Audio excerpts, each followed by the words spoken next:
Mother Ayahuasca showed up to me as a serpent energy, and she had billions of eyes. And I was crouched on the floor of the Amazon jungle, and she was looking over me.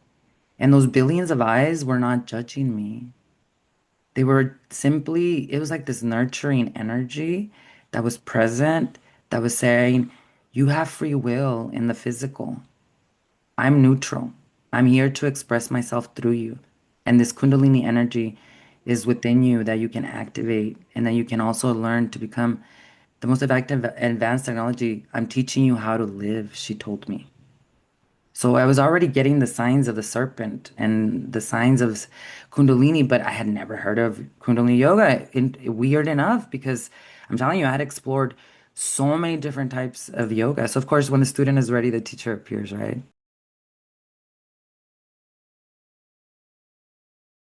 Hello, everyone, and welcome to the channel within. I am Mira, and today I am so excited to be speaking with Veronica. She will be talking to us about disrupting ancestral karmic cycles of trauma, and so we can generationally heal the mind, body, and spirit through Kundalini Yoga, A Course in Miracles, and Christ Consciousness. We are also going to talk about her 17-day journey to the Amazon jungle. And what I really like about Veronica is the fusion of Eastern philosophy with Christ consciousness. So, welcome, Veronica, and thank you so much for being here with me today. Oh, thank you so much, Mira. It's such an honor. Thank you for reaching out, and I'm excited to share the journey with you. Okay, awesome. The feeling is mutual. Do you want to get started with that 17-day journey in the Amazon jungle? Yes, absolutely. Let's start there. A lot of people get curious when they hear that I spent 17 days in the Amazon jungle, and even more curious because when they find out that I actually took my husband and my two sons, who at that time were one was 17 and the other one was 10. So I had been on this journey for a long time of healing. I always seem to use specific coping mechanisms to deal with like this pain that you kind of like just think that that's the way life is should be. It's just normal for you to feel anxious all the time, for you to always just feel like you're not enough. And I was considered to be like a really like successful real estate broker. I was a real estate broker for 15 years. I managed several offices, owned my own real estate company. So really nobody knew that I was struggling with my own like inner war, where it looked like all was put together on the outside, but I just felt this void. And I kept myself really busy with just adding on more to my schedule, being involved in every organization, being involved in every aspect of my children's life, but really not present because there was always this void. And my son actually, believe it or not, he in high school was studying contemplative spiritual psychotherapy, and he was studying all these different forms of spirituality, which him and I have a really awesome relationship because I've always been this person that has really been interested in spirituality and the different even religions of the world, because I realized that even though I grew up Catholic, I had a lot of questions as a little girl.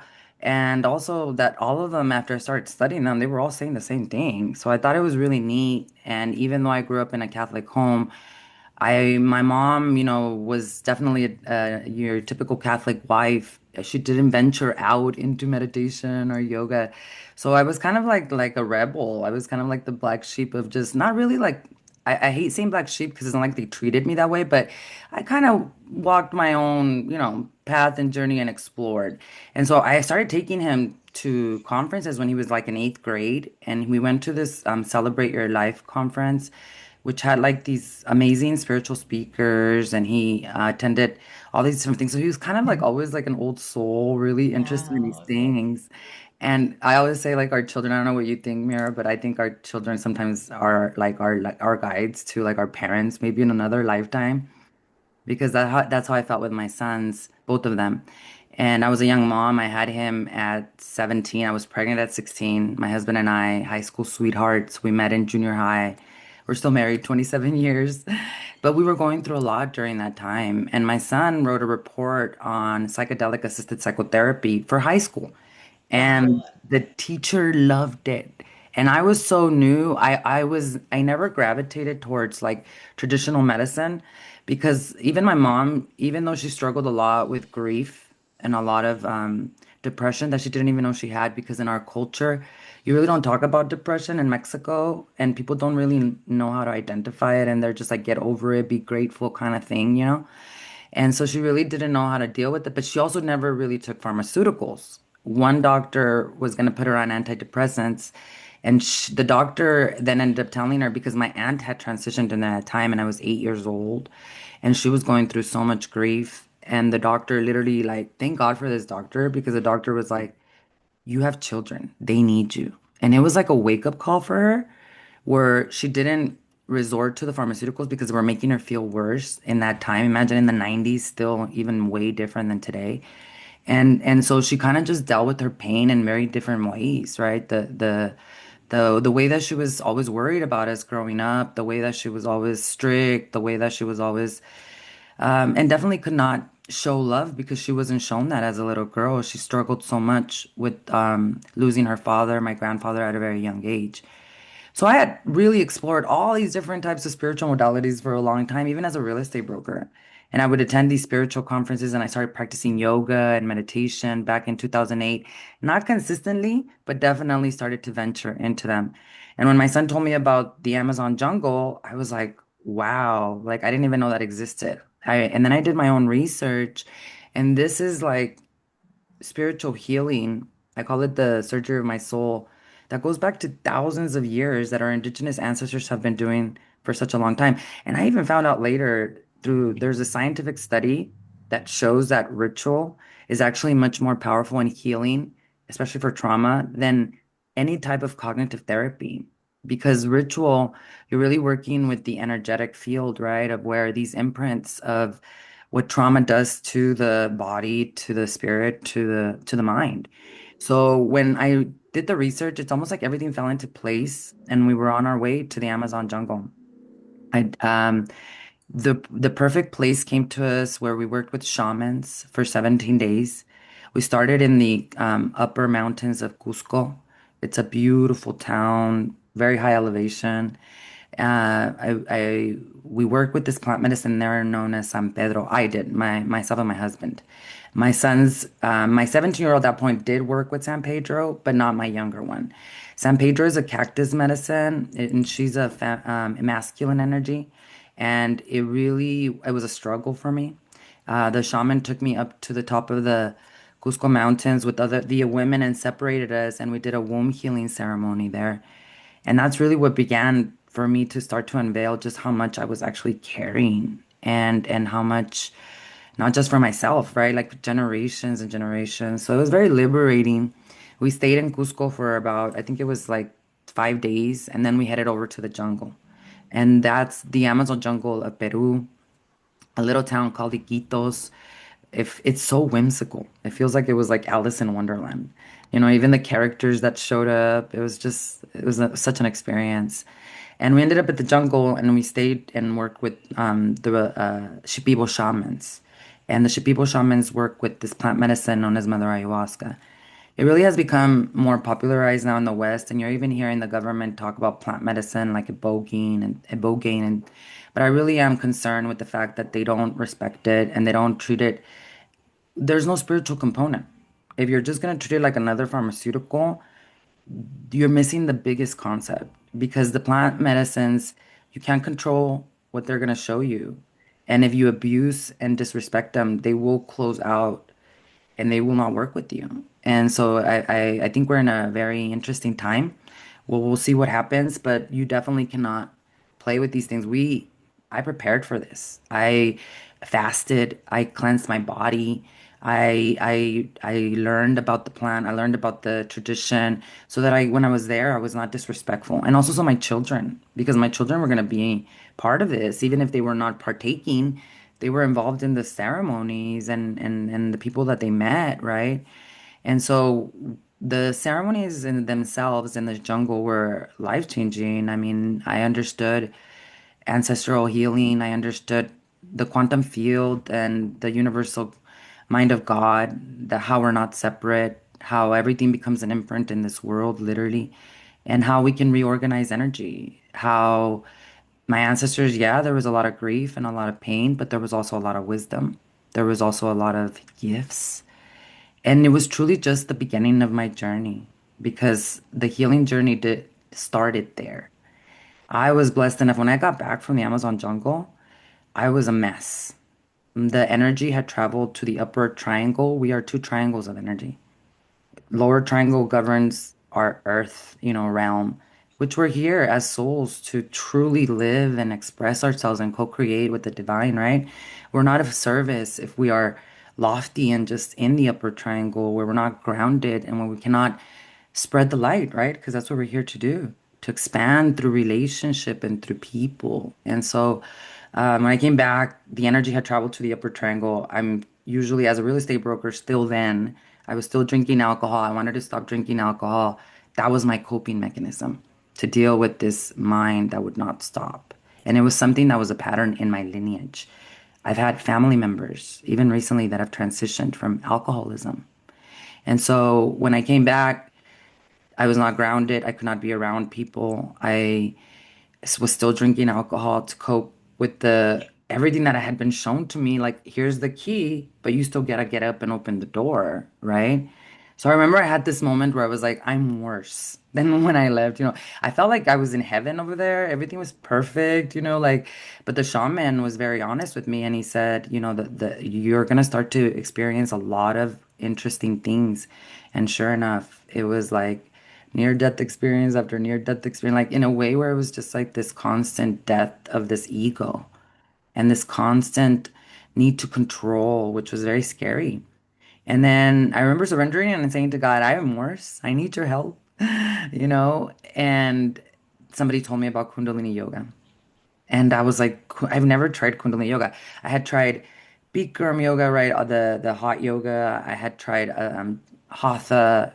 I can never stay consistent with the hot yoga. I did do like a year of consistency, but I was still drinking alcohol. And when somebody told me about Kundalini yoga, I had a deep experience in the jungle with the serpent energy, with Mother Ayahuasca. She actually showed up to me as Kundalini. When I was there, so the four ceremonies, the first ceremony was very scary. I thought I was dying. I thought, what did I do bringing my children to the jungle? Because they were lying next to me. It's a huge maloca. It's a round hay straw kind of structure, and the shaman sits in one side, and two shamans. There was a group of us, about 14.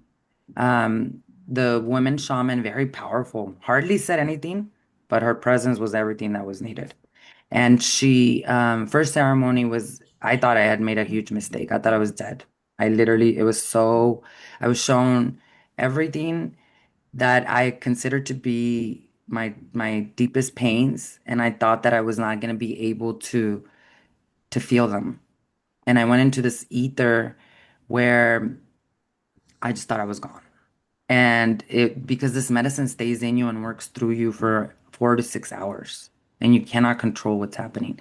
So the second my ceremony, and I'm a person that has like, I'm usually not afraid. Like, I prepare for these things. And the second ceremony, I was like, no, I need to do less medicine. So I only took a little bit of medicine.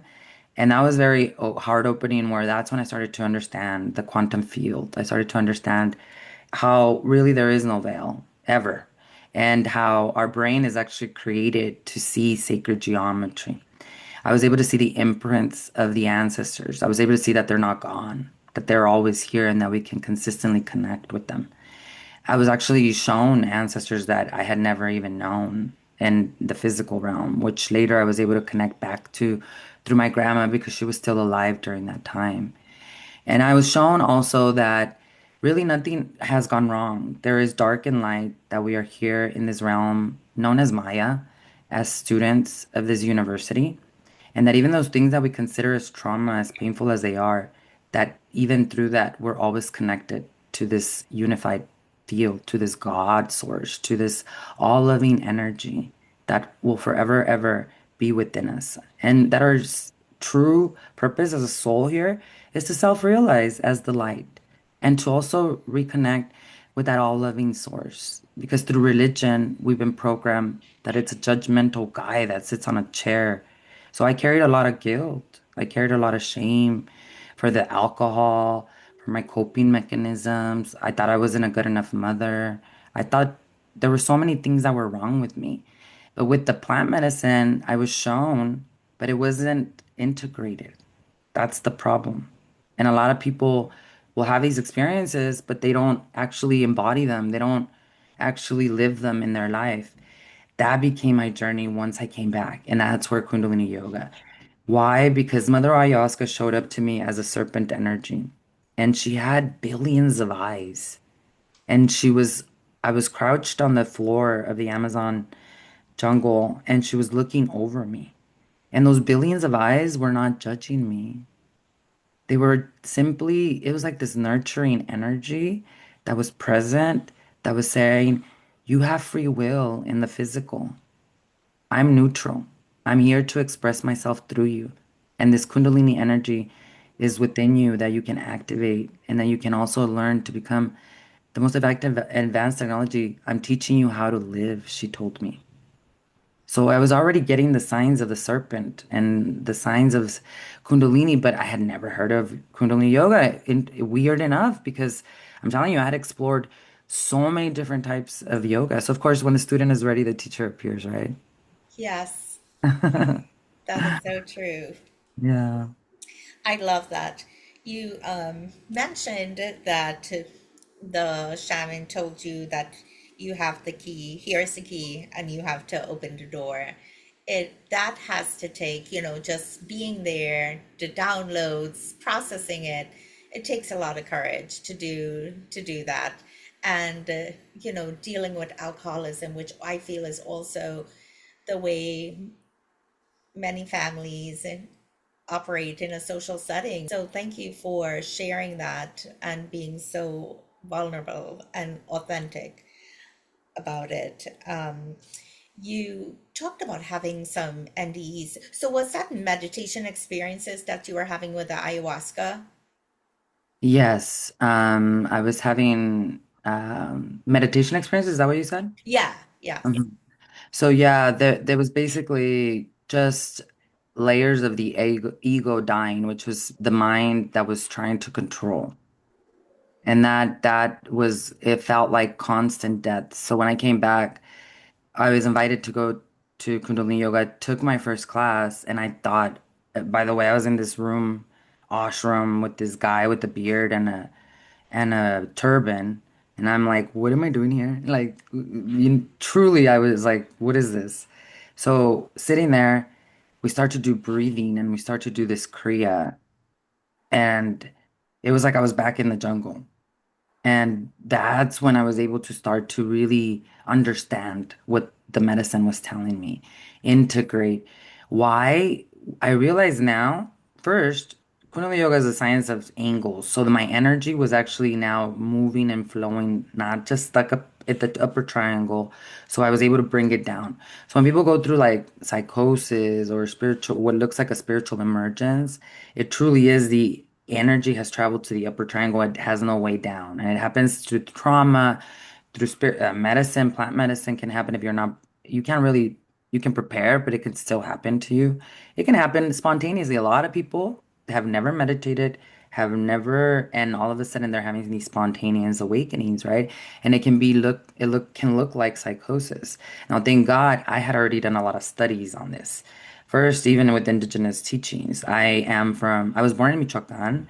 My family comes from the Purepecha indigenous nation. So there is a lot of teachings around like what you would consider to be shamanism, right? Those that work with energy. And even in villages today, if what we consider to be a psychosis here, they don't put you in a corner and medicate you. They understand that there's a shaman emerging there, that there's a death happening of the ego, and that's why the psyche is freaking out, right? So they gathered, they did ritual, they still do, they do ceremony. They don't like make the person feel like something's wrong with them, right? So thank God I had already studied about that. I had kind of understood. So when I was feeling like that, when I went back into doing the class, that energy started to travel down. So it was like layers of my nervous system that were building capacity to hold this awareness, this emotion, because truly generational healing is feeling emotions that your ancestors could not. The grief. We are incredible at either numbing, running away, pretending it's not there.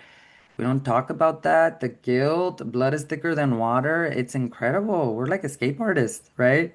So it was this ability to have capacity in the nervous system, which is awareness to integrate the not just the jungle experience in the with plant medicine, but my whole life.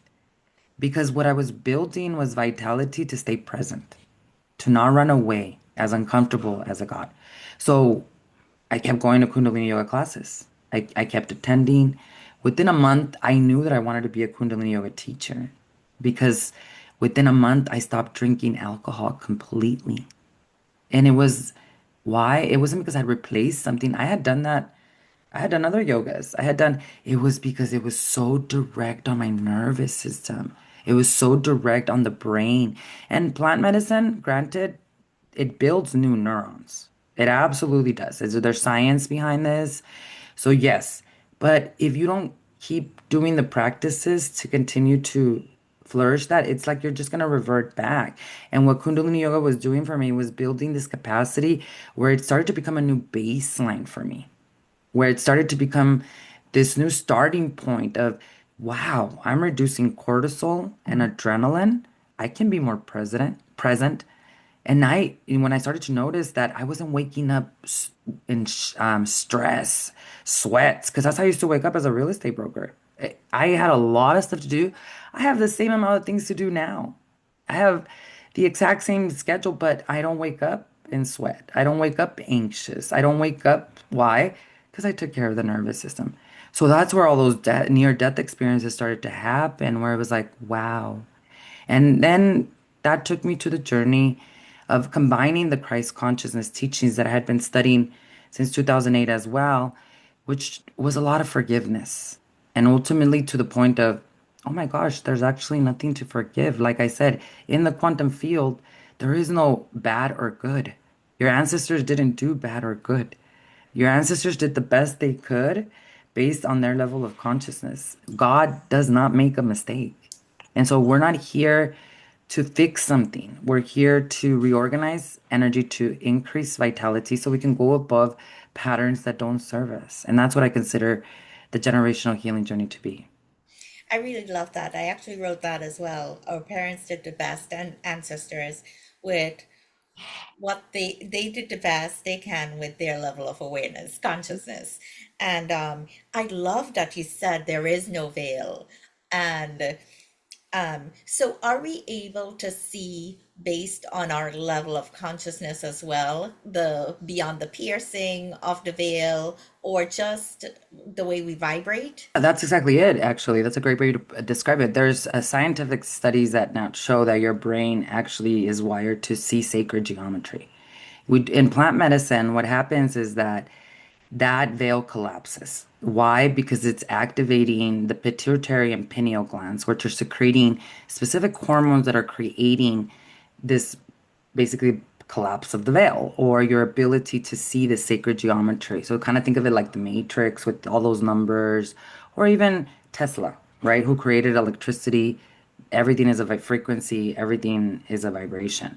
What Kundalini Yoga does is that it allows you to basically create the brain to develop that again. So I'll give you an example. In Kundalini Yoga, we work with the 10 energetic bodies because you're not just the physical body, you are 10 layers of energy. So it's the science of energy where there are specific kriyas and meditations that will activate and really clarify this layer of energy that you are, right? So, like the month of April, we worked on the neutral mind in my community. There's this beautiful meditation for this aspect of the mind because your mind, there's three aspects: positive, negative, and then there's the neutral mind. That's what a yogi truly is. No reactivity, no judgment. You have to train the mind Why? Because your mind perceives based on what you have experienced as a child, but also epigenetics prove that also you carry the coping mechanisms and the gene expressions of your ancestors. You can't get away from that. Now, it's all the way your genes express is going to be based on your environment. So if you live high levels of stress, you are going to express the genes with the coping mechanism of your ancestors that how they dealt with the stress, which is why we have to focus on the only thing we can control here, which is our stress level. Stress is not good or bad. Stress is you're getting married, you're moving to a new country, you're starting a new business. How are you taking care of the environment?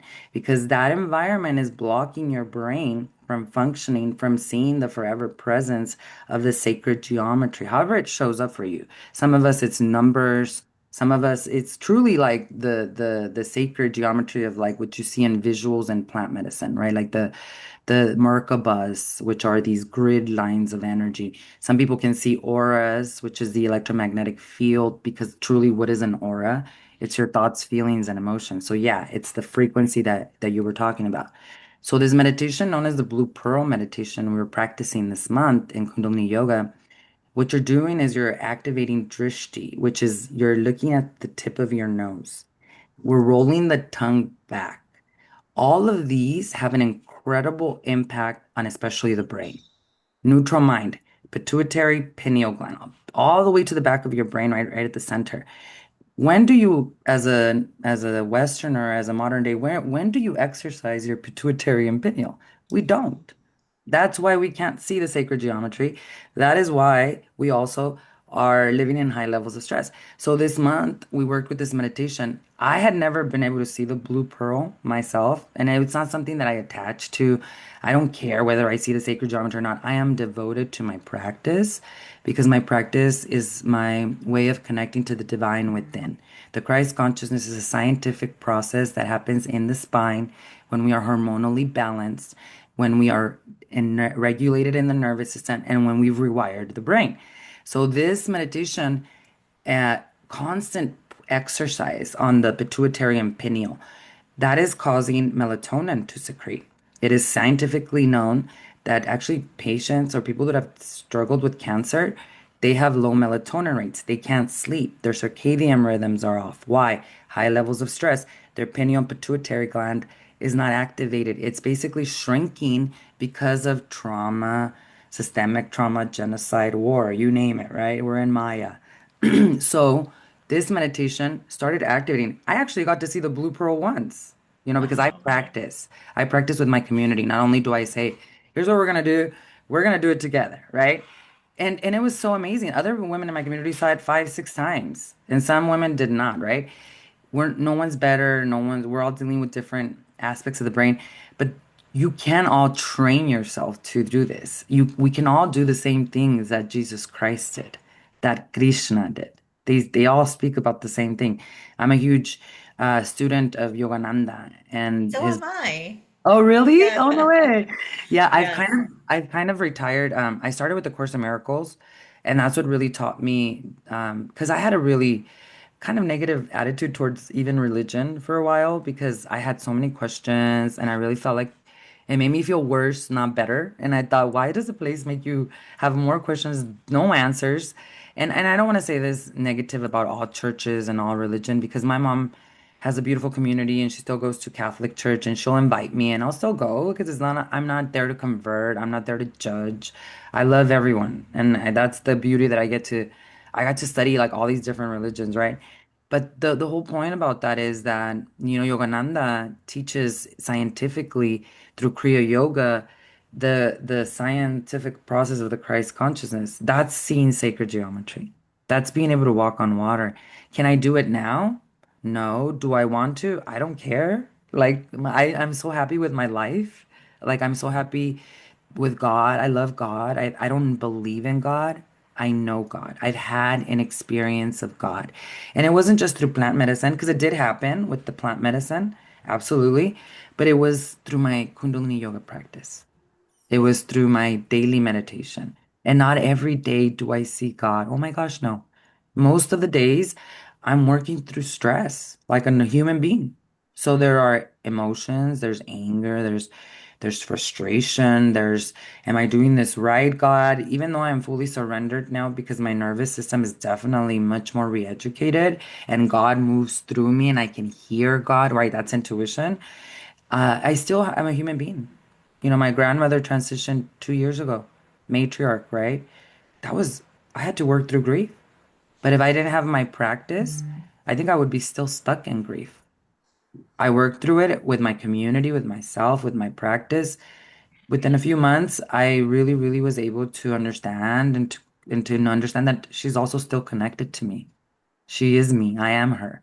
So a lot of people can't do that. In fact, grief becomes a self-fulfilling prophecy in the lineage where then they feel they're cursed.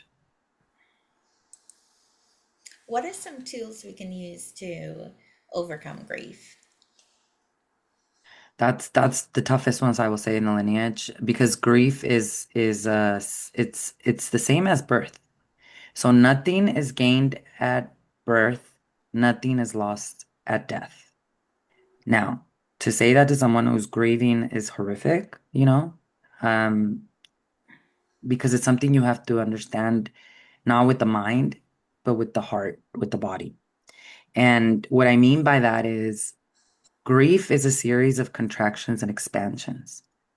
As a Kundalini yoga therapist, my teacher, I went through this trauma-informed specific course on grief, especially releasing PTS from the body, complex PTS, because that's what grief turns into. And when she said that to me, I was like, wow, that is so true. And think about it, if you've ever had babies, if you've ever given birth, you have to prepare. And how do they teach you? They teach you to breathe, right? Through the contractions, through the expansions. It doesn't feel good. It's scary. It's painful. It's overwhelming, right? So breathing through it, right? Same thing with grief. Grief, you cannot put an end to it, but you do have to move the energy. If you do not move the energy, it's exactly what happened with my grandmother. My grandmother, when my grandfather was unalived, when she was only my mother was only 3.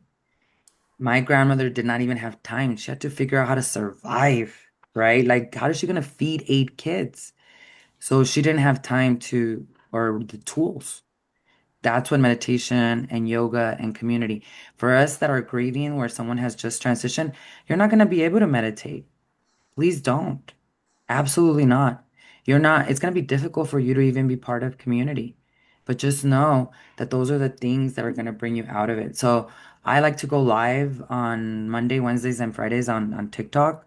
And the reason that is because we've built a really beautiful community where there are many people that come on that live and share with me on the chat, Veronica, I'm grieving. I just lost my son. I just lost my husband. I just lost my mom. And I always tell them, thank you so much for sharing that with us. Please do not start with meditation. Do not even force yourself. Like, thank you for being here. If the best you can do this week is be part of the community and just join and listen, awesome. If the best you can do today is literally be in bed and cry, awesome. Please understand that you cannot rush this process. So it's a gradual process of honoring yourself where you're at, not trying to change it, and understanding there's contractions and expansions, doing the small things, joining a community, right? If you can't do that, how can I start to walk once a week to move the energy? Because grief gets stuck in the lung meridians. And like my grandma, if it doesn't move, she thinks she's cursed. You think you're unlucky. And then it becomes a self-fulfilling prophecy in the lineage. After that, my grandmother had to bury 8, it was like 6 of her children. It was just, and all of them had heart issues. All of them. Why? Because grief gets stuck in the lung meridians. There are many women who get lung cancer who have never smoked in their life. It's because it's stuck here. So we gotta move it. But what I'm saying is when you are new, when the situation has just occurred, you can't force yourself. It's a step-by-step process. Walking for women, swimming is really good for the nervous system, especially. Then slowly, integrating meditation practice.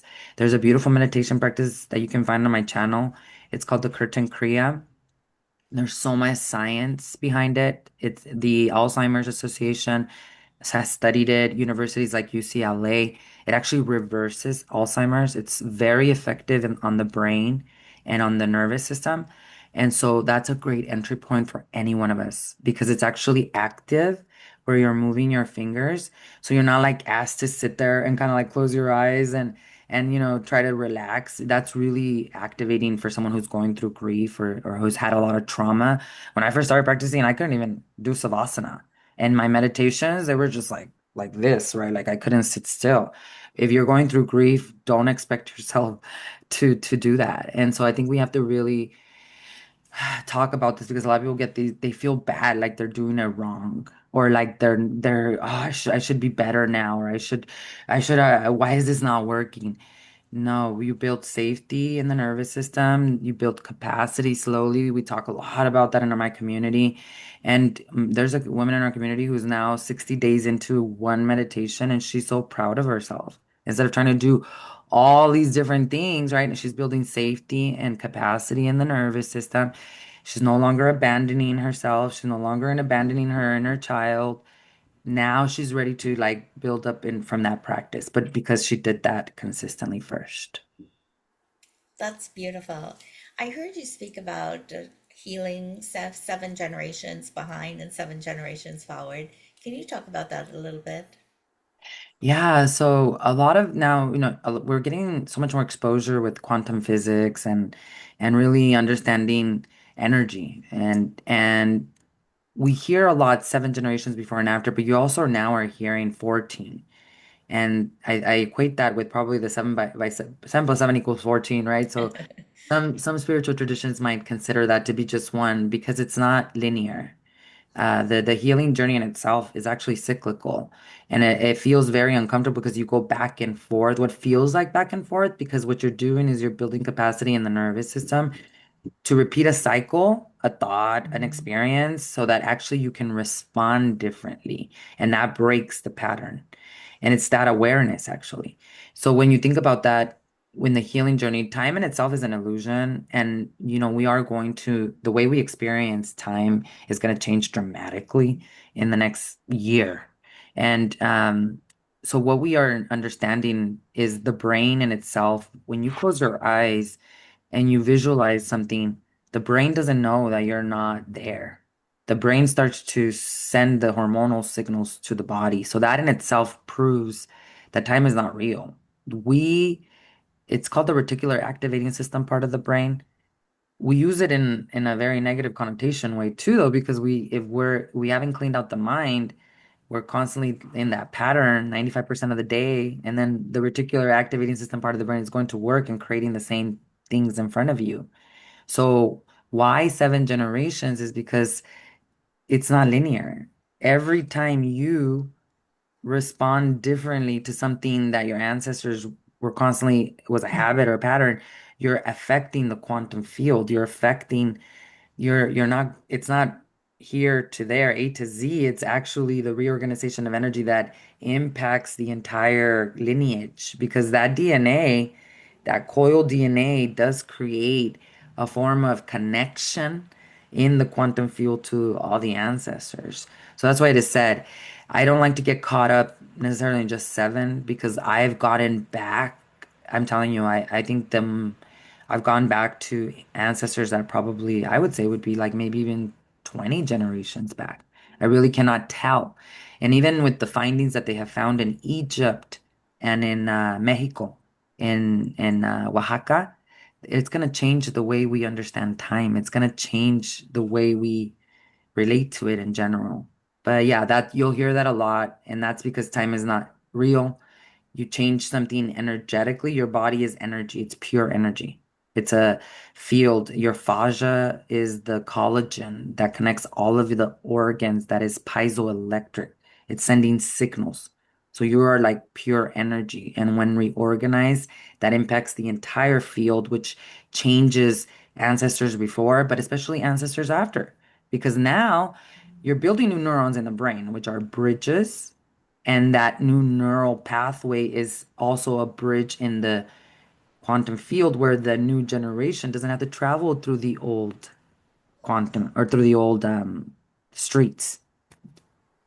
I really love that because whenever I give gratitude or prayers for my ancestors, because I know that they dealt with a lot as immigrants from India to Trinidad and then here, I I say to all of them, I give thanks to all of them and pray for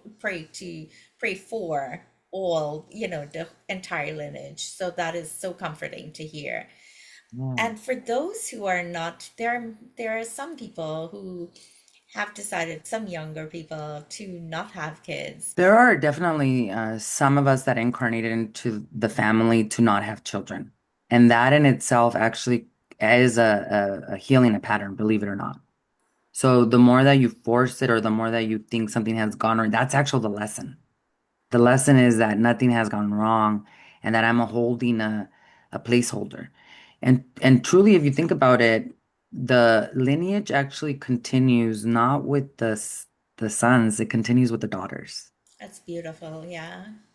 Yep. Because the son will go marry a wife and they will mix mitochondria. And that's what gets spread to the next generation. So when you have sons, you actually are ending a lineage. And I'm not saying you're ending it, you're ending, you have sons are here to end cycles in a very big way. Because if they don't end them, they're going to continue that with a whole new set of mitochondria. So for us that are born to not or incarnated in these bodies that are not having children, the lesson is actually acceptance because there's a reason for that. That is just beautiful. Yeah. Do you have an NDE that the most impactful one or one of your favorite ones that you would like to share with I us? think it was right before the I stopped drinking alcohol. That was the most it felt like painful because what I was going through during that time with the meditation was I had to confront a lot of shame and guilt. So when I started practicing Kundalini yoga, right before I gave up alcohol, I had this experience where I truly felt I was drinking alcohol and I felt that I was completely possessed. Like completely just this is what happens. And something really my son during that time had gone through something very scary where he had a situation where there was basically somebody had broken into our house during the day while I was on my way to Kundalini yoga teacher training. Okay. So it was like nothing, I wasn't out partying or doing something like that, like not at all, like this is why I was like, what? So that day, um, there was something in me as a mother that just broke. It broke so bad. And I remember I had drank alcohol and I felt like there was like a possession. I felt like there was like, this is what's trying to numb me from being present. And I felt this horrible shame and guilt of, I wasn't here to protect my son. There was nothing I could have done. I was on my way to Kundalini yoga teacher training. It was in the daytime, right? So it was at that time that I had to face my biggest demons. And that I remember that morning when I woke up and I was practicing my meditation, and it was this cry of rage that I had never felt before. It was like I was crying for, I don't know, 20 lineages of women behind me. And I had to sit with that guilt and I had to sit with that shame. And that because I was able to sit with it, that's when I decided I'm never going to drink again in my life. But it was that horrible shame and guilt that actually led me to that. And why? Because the day before, when I had drank, I was completely disrespectful. I was angry.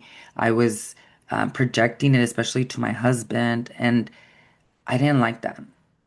And that's when I had to confront that shame and that guilt. That's when I decided never again. So even though it was a very tormenting time because of what my son had gone through during that time, and thank God, of course, he's okay and everything. Um, it was something that forced me to no longer do that. And he's really good about that. He's always my younger son. When I was younger, I was smoking. I was working with I was working in HR, I remember in accounting, and I had a friend, and her and I would go smoke cigarettes at lunchtime. And then he would see me smoking cigarettes, and sometimes, and one day he told me, because the commercials during that time, they were all about like, you look what happens if you smoke cigarettes, you're gonna look like this and die. So he was watching those commercials, and he told me, I don't want you to die, Mom. And that day, I stopped smoking cigarettes. Like, I don't want him to worry about that. So it's like he was doing that again to me during that time. And I got the message, I understood it.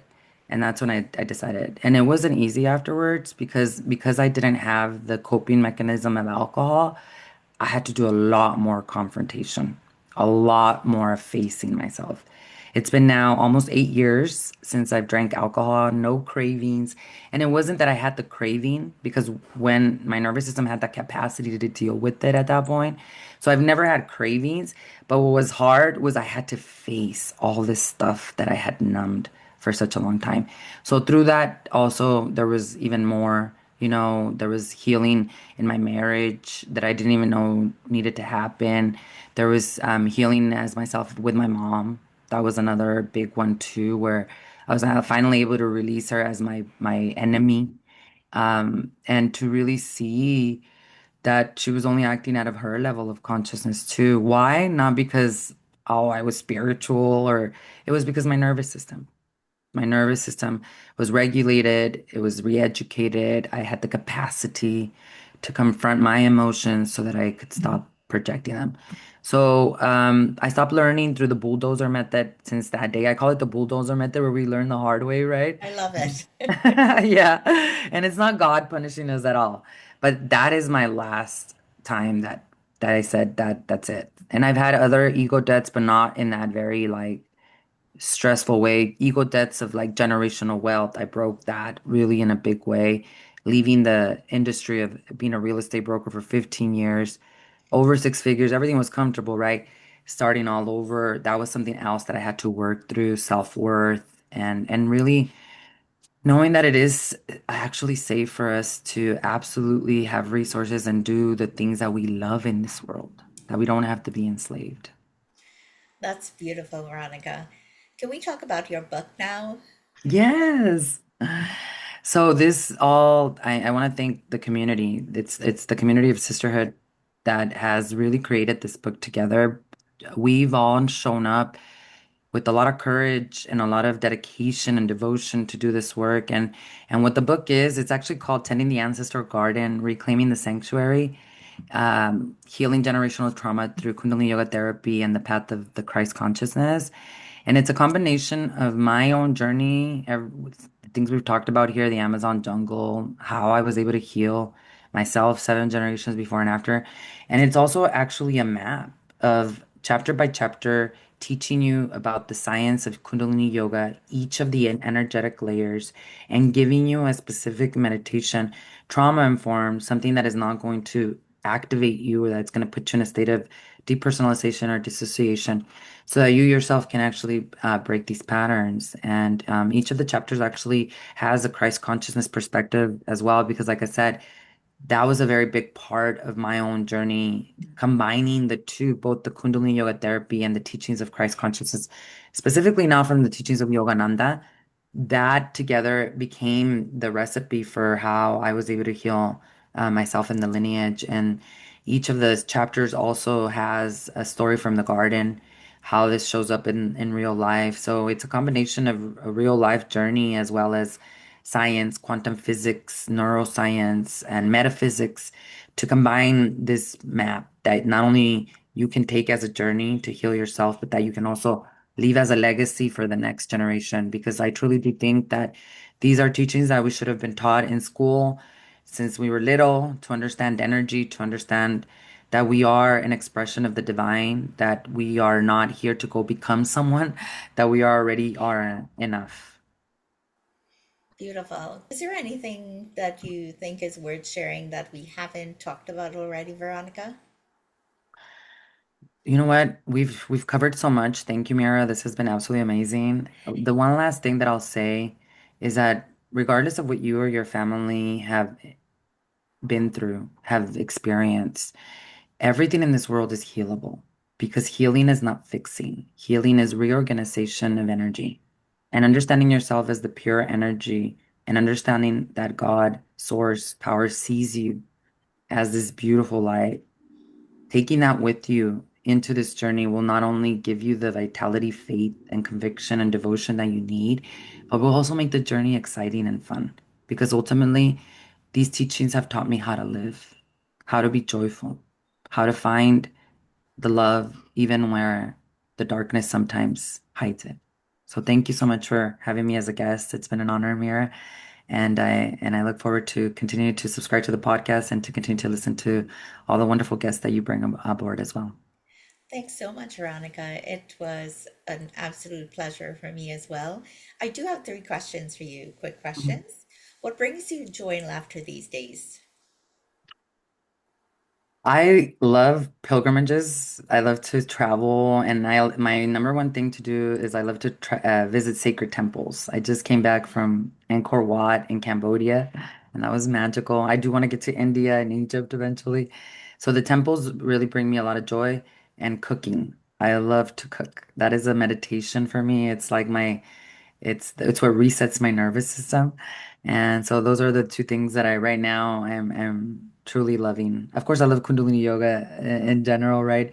But yeah, those are the two things that really drive me right now. Nice. What would you tell little Veronica who's about to embark on this wonderful journey of life? I would tell her, have fun. You can't mess it up. There's no way that you can make any mistakes. Enjoy the ride. Nice. What final message or blessing do you have for those listening? Your ancestors are calling for you. You choose yourself, know your worth, and crown yourself in your lineage. Thank you so much, Veronica, for spending this time with me, and I hope everyone enjoyed this as much as I did. Thank you.